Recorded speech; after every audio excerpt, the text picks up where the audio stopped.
está ya en comunicación con nosotros el doctor Víctor Zamora. Ustedes lo conocen bastante bien, él ha sido ministro de Salud en medio de esta pandemia, de esta pelea tan intensa que hay que seguir dando contra un virus que tiene expresiones distintas y que, por supuesto, inició con un problema sanitario muy severo, del cual estamos poquito a poquito saliendo, pero todavía hay que mantenerse alerta, con un buen comportamiento, y no hay que bajar la guardia para no generar, como se ha dicho, una segunda ola. Pero tiene también otro tipo de consecuencias, sin lugar a duda, económicas, laborales, en fin, de distinta índole, y ahí hay que ir dando una respuesta lo más integral posible para que pueda de alguna manera tener algunos niveles de satisfacción en las personas, sobre todo en los sectores que están en una situación de más alta vulnerabilidad, aunque es muy difícil porque hay cosas que van a demorar bastante en, por supuesto, empezar a encaminarse nuevamente.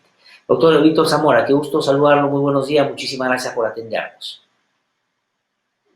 ¿Qué tal? Muy buenos días, Glaxer. Muchísimas gracias por la invitación.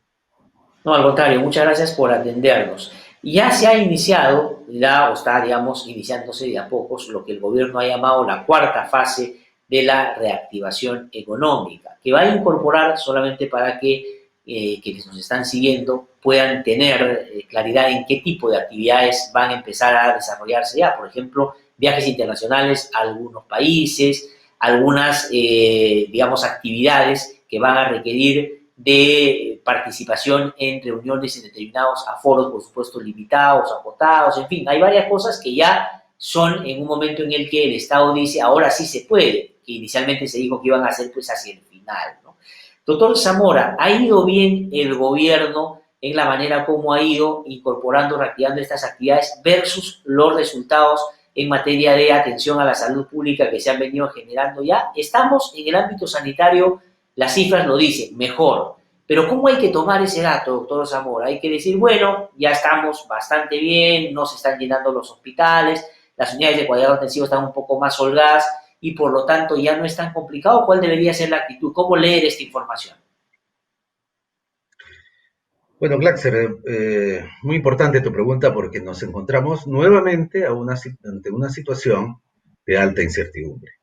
Y eso es lo que ha marcado toda la epidemia. Las decisiones que se toman sobre la base de cierta información que nos orienta, nos indica, pero no nos precisa, no nos da certezas. Entonces, número uno, el virus ha venido a quedarse. No tenemos una vacuna ni tampoco una cura. Segundo, lo que hemos aprendido es que es muy difícil mantener a nuestra población confinada, contenida, aislada, y además tampoco podemos entregarle todas las facilidades de servicios públicos para que la población pueda hacer el autocuidado y el distanciamiento. Un ejemplo, el transporte público. El transporte público en realidad cubre de manera formal a una pequeña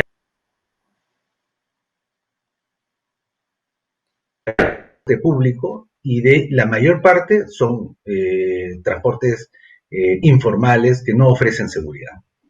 Entonces, si nosotros vemos lo que ha pasado en Europa, que ha habido un rebrote, si nosotros vemos lo que nos pasó a nosotros mismos en julio de este año, en que abrimos la fase 3 y tuvimos un rebrote, si nosotros vemos nuestro sistema de salud,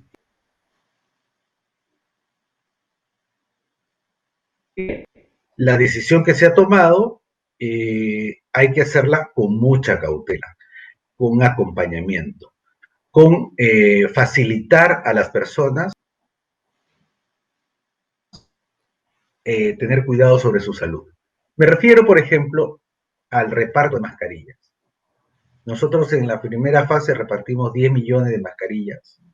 Creo que podríamos continuar repartiendo mascarillas. Segundo, podríamos reforzar nuestra campaña comunicacional. Y tercero, tenemos que acompañar con pruebas moleculares el diagnóstico de la epidemia.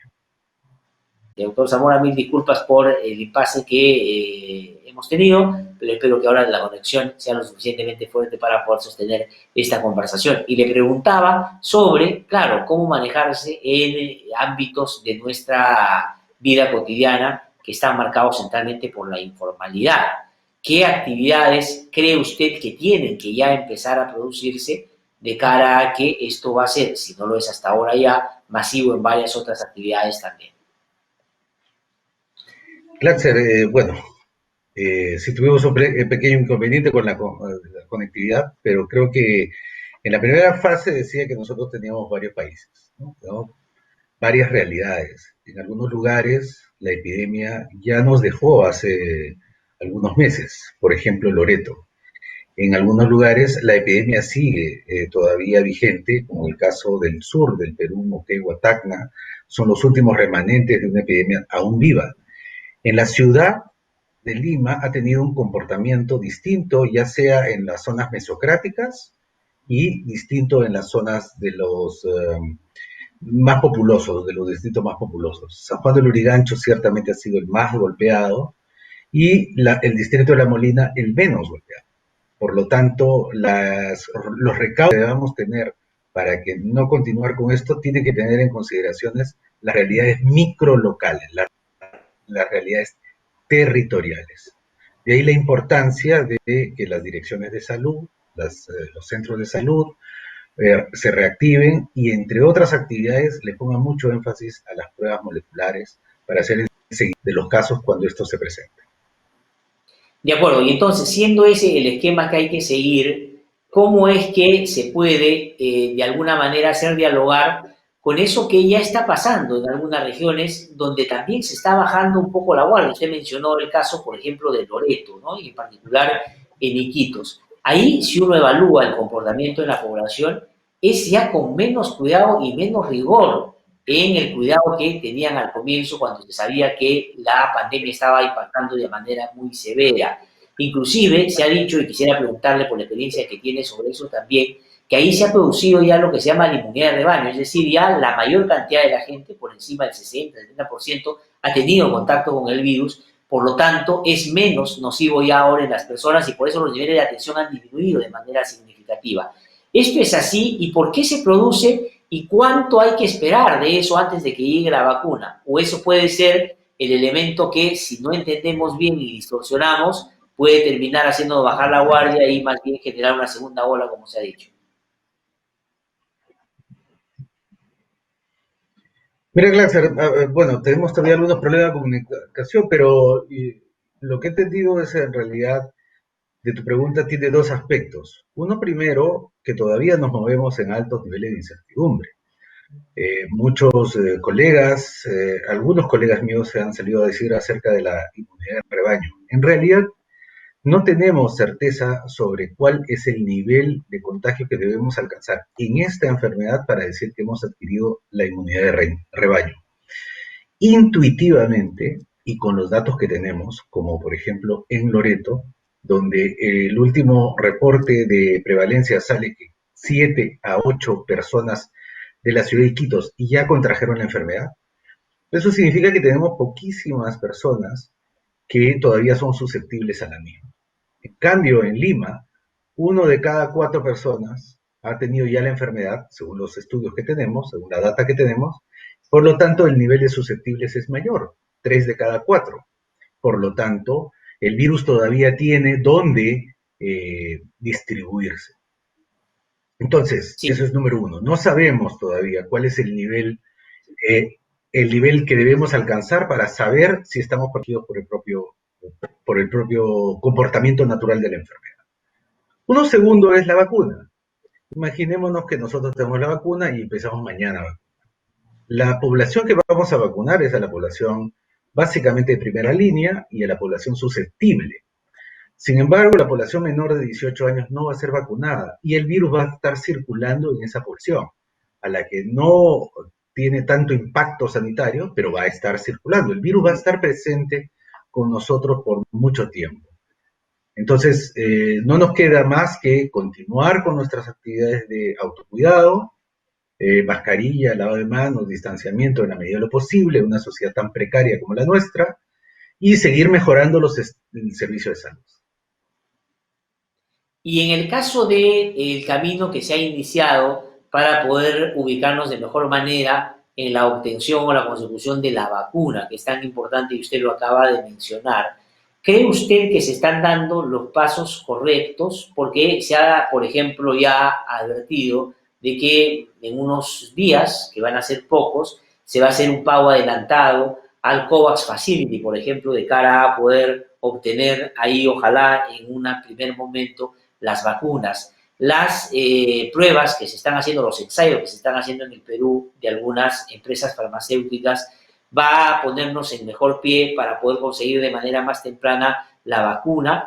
¿Cómo cree que se está haciendo esto? ¿Hay una buena, no solo disposición, sino capacidad para poder obrar en una materia donde la competencia va a ser muy severa? ¿Y está, cree usted, haciéndose lo suficiente para que una vez que tengamos la vacuna, que empiece el trabajo aquí, desde poderlo ingresar al país, distribuirlo, vacunar, se está haciendo ese trabajo ya, que hay que hacerlo ahora, porque si no va a retrasar más la aplicación, que es lo importante? Mira, Glaxo, lo que tú acabas de decir es extraordinariamente importante. Se ha puesto mucho énfasis en la compra de la vacuna y también mucho énfasis en el desarrollo tecnológico de la vacuna, que son dos elementos necesarios, pero no suficientes para garantizar de que tú, Glaxer, tengas acceso a la vacuna. Hemos puesto nuestros fondos para poder comprar cuando esto ya esté en pleno proceso de producción, pero tenemos que garantizar que esos productos lleguen con calidad hasta el usuario. Y eso significa muchísimas cosas. Primero, identificar a los usuarios. ¿Cuántos en el barrio son hipertensos? ¿Cuántos en el barrio son obesos? ¿Cuántos en el barrio son diabéticos? ¿Cuántos en el barrio son mayores de 60 o 65 años? Debemos tener todo mapeado para saber cuántas vacunas vamos a distribuir en ese barrio. En segundo lugar, debemos llegar con un equipo adecuadamente protegido, los insumos, y que la vacuna se mantenga durante todo su recorrido, desde el lugar donde se produce, que probablemente sea en Europa o acá en Brasil, hasta donde tú vives, en condiciones óptimas de cadena de frío. Debe llegar absolutamente viable para que tú obtengas un producto de calidad. Y la enfermera, enfermero, médico de salud que te va a poner la vacuna, además de estar adecuadamente protegido, debe tener la jeringa y todos los insumos para que pueda Claro. aplicarte la vacuna. Y todo eso es una industria logística enorme que necesita ser planificada e implementada desde ahora. Porque cuando no vamos a esperar a que llegue la vacuna para decir, bueno, ¿y ahora a quién le Y se entregamos está esto? haciendo, Ya debemos se está tener haciendo, don mapeado Zamora, se está el haciendo nombre usted de que la tiene persona. conocimiento y cercanía con quienes están ahora gestionando inclusive el ministerio, se están haciendo esos esfuerzos, porque lo peor que podría suceder es que efectivamente gastemos todos los esfuerzos, y está bien que así sea, ¿no es cierto?, en buena medida, con la obtención de la vacuna. Está clarísimo, porque ahí la competencia va a ser feroz. Pero el asunto está, ya estamos tomando las medidas para poder habilitar todo el camino para que le llegue al ciudadano o ciudadana más alejado, donde se va a requerir que, por supuesto, se haga con, ojalá, cierta eficiencia y premura. En junio de este año yo formé el comité nacional que tenía esos dos objetivos. Primero, garantizarnos que compremos la vacuna. Y segundo, garantizarnos que se implemente adecuadamente la vacuna. Aunque no nos ha sido presentado el plan de implementación, estoy seguro que los técnicos del Ministerio de Salud lo vienen haciendo porque tenemos una enorme experiencia vacunal. Pero en este caso tenemos una particularidad. Siempre sabemos dónde están nuestros niños, sabemos dónde ubicarlos, etcétera, etcétera. Más ahora tenemos 3 poblaciones a las cuales tenemos que llegar y que no las tenemos adecuadamente mapeadas: hipertensos, diabéticos, obesos y adultos mayores. Para eso el Ministerio de Salud, a través de la Dirección de Promoción de la Salud, viene formando los comités anti-COVID. Esos comités son claves porque son los únicos, los vecinos, los municipios que ahora van a tener un financiamiento para que puedan hacer el mapeo territorial. ¿Dónde vive el señor Juan Pérez, que tiene 67 años y es hipertenso? ¿Dónde vive la señora María López, que es diabética? Y para poder, cuando llegue la vacuna, adecuadamente llegar a su domicilio. Porque si no va a ser un pandemonio, Blas. Todo el mundo va a querer la vacuna, va a haber filtraciones, va a haber peleas, va a haber pérdida de insumos. Entonces, ese trabajo de mapeo, de enfoque territorial, ya debe haber empezado. Digo, ya debe haber empezado. No he visto ningún documento que así lo refrende, pero tampoco tengo por qué dudar del profesionalismo del Ministerio de Salud. Ahora, más allá del compromiso que se pueda adquirir de alguna manera en acuerdos preliminares, ¿qué seguros o candados hay que poner a esas relaciones con quienes venden o van a vender la vacuna, quienes finalmente la van a distribuir? ¿Por qué le digo esto? Porque ya hay algunos laboratorios que están haciendo el ensayo, digamos, de sus proyectos de vacuna en nuestra población y no se sabe, salvo algunas cosas que se deslizan a través de los medios, de bajo qué condiciones van a ser. Que, por ejemplo, cuando salga la vacuna, nos van a dar en un primer orden una cantidad de lote, un precio menor. ¿Diría usted que ese proceso debería ser más abierto y transparente para que podamos todos saber a qué nos estamos atendiendo? Digo, en la obtención de la vacuna, porque lo otro tiene que empezarse a trabajar y tengo la impresión que usted lo que está diciendo también en torno a esto es que deberíamos conocer más detalles si ese plan ya está en camino o no. Ciertamente, yo he puesto énfasis en aquello que está bajo nuestro control. Planificar adecuadamente la entrega de la vacuna. Aquello que no está en nuestro control, Glatzer, es la gran batalla comercial que se va a dar una vez que la vacuna sea aprobada. Porque hay dos corrientes en el mundo. Aquellos que consideran a la vacuna como un bien público global, todos debemos estar vacunados para protegernos a todos, y aquellos que creen que la vacuna es un bien comercial, que se vacune quien pueda pagarla, que se salve quien pueda. En esa lucha no solamente están individuos, sino grandes corporaciones y gobiernos que van a hacer una lucha brutal en el momento en que ya se tenga la vacuna. Ahora las discusiones son teóricas, pero cuando ya se tenga el bien y se sepa ya cómo se va a distribuir los mercados, ciertamente el tablero va a sufrir modificaciones. Pero no solamente en el biológico, Lázaro. Hay que ver la capacidad de producción. Una vez que el biológico sea probado, hay dos tipos de Certificado. biológicos, de 2 dosis y de 1 dosis. Son dos historias totalmente distintas. Producir 2 dosis o producir 1 dosis significa una capacidad tecnológica diferente. Y para poder envasar al producto, una enorme industria de envases. Después, para poder inyectar a una millones de usuarios en el mundo, la cantidad enorme de jeringas que se va a necesitar para poder inyectar ese vial. O sea, la industria del producto farmacéutico va a sufrir una convulsión en el momento en que se apruebe la primera prueba. Y un elemento que ya está preocupando al mundo es la aprobación de la prueba. Por ejemplo, en Estados Unidos están liberando una serie de candados de calidad con fines políticos, porque la intención del presidente Trump es llegar a las elecciones ya anunciando que hay una Claro, vacuna disponible contra claro. el coronavirus, pero que va a ser aprobada con bajísimos estándares de seguridad. Y eso es lo que se está advirtiendo. Y esa ya es parte de la lucha comercial, porque hay Sí, pues. industrias que están queriendo en este momento bajar los niveles de aprobación, ya no aprobar con 13, 14, aprobar con 10.5 o 9 y sacar la vacuna y veamos qué pasa, ¿no? Entonces, Ahora, y una esa de las lucha cosas ya para comenzó. en general en la vida poderse relacionar de mejor manera es reconocer también nuestras propias limitaciones. Y el Perú, por más que lo queramos y a veces padezcamos tanto, es pues un país muy chiquitito en el globo que no nos permite relacionarnos de la misma manera como otros grandotes. ¿Qué cosa es la mejor ruta para ubicarnos mejor? ¿La de alianzas estratégicas con algunos otros países para ir en bloque? ¿La de un relacionamiento directo ofreciéndole a varios cosas que pueden hacer en el Perú y que de pronto no podrían hacer en otros países? ¿Qué cosa es lo que nos podría ubicar mejor? Y si se puede o no ir adelantando con algunas compras, porque jeringas se van a utilizar, el material de bioseguridad se va a usar, o ya en este momento estamos en medio de la lucha comercial, ya todo eso no solo escasea, sino que está siendo objeto de este tipo de manipulaciones que inclusive pueden tener un elemento político.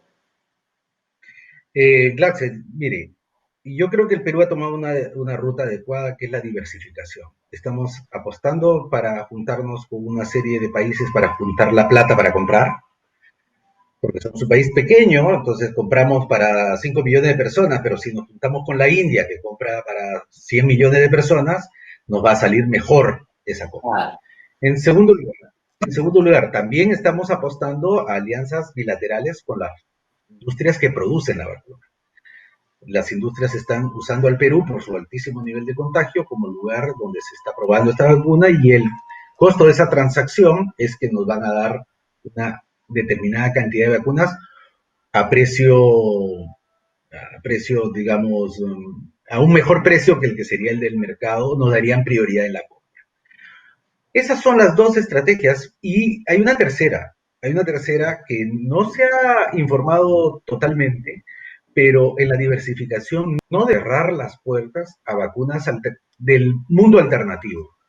Estamos hablando de la vacuna de Rusia, de la vacuna que se está produciendo en Cuba, ¿no? Que también son opciones que no podemos cerrar y creo que la Cancillería no las ha cerrado, solo que no ha informado con la misma locuacidad con la que sí ha informado acerca de las vacunas que vienen de la industria En privada. realidad, doctor Zamora, a ver, sobre eso quería preguntarle, ¿es eso, es decir, que se está haciendo pero que no se informa, o hay aquí también, y es una cosa creo del todo inconveniente para el país, una mirada ideologizada de lo que es el intento, la búsqueda de ubicarse mejor en la disputa por la vacuna?